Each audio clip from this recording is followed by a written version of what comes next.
The major players in the stock markets, commodity markets, etc., got into something and out of other things. And every time, the effect of Greenspan's statement has been to push up what they got into and push down what they got out of. Why? Because they wrote his statement.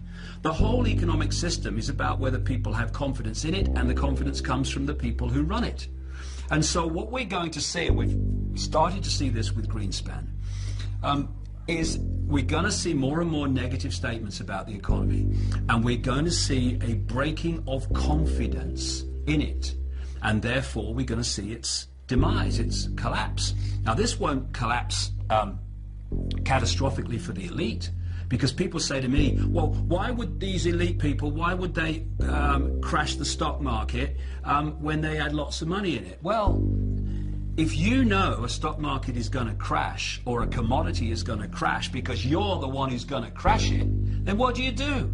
You get out of it just before the crash, you let it crash, and then you buy up vastly greater amounts of that at a few cents on the dollar, and then you increase the confidence and up it goes again, and now you own vast amounts more than you did before. There was the famous infamous story of the Rothschilds at the time of the Battle of Waterloo, when the Rothschilds put out the false rumor in the London financial district that Britain had lost the Battle of Waterloo.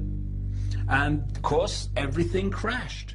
And then came along the real news, the real truth, which is they'd won the Battle of Waterloo, and the stock market went flying up again, except when it crashed, the Rothschilds had agents all around buying up stocks on a few cents on the dollar.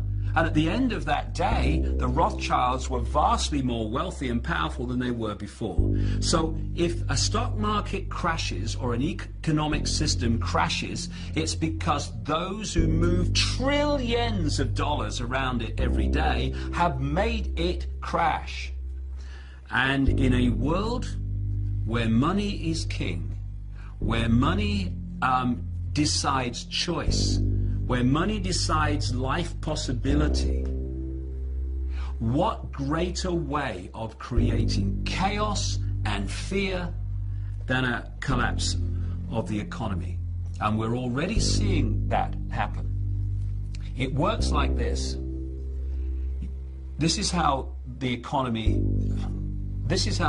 system has worked for centuries and still being applied today. It's real simple, and this is how the elite few have trawled the wealth of the world and created booms and busts at will.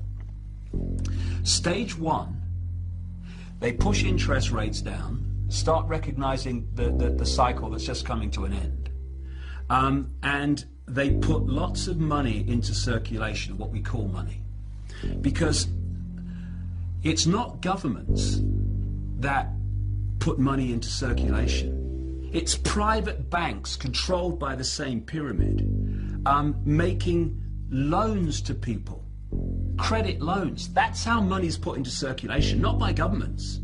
So what the banking cartel does is it puts vast amounts of money into circulation by pushing interest rates down and giving loans for, on next to no collateral.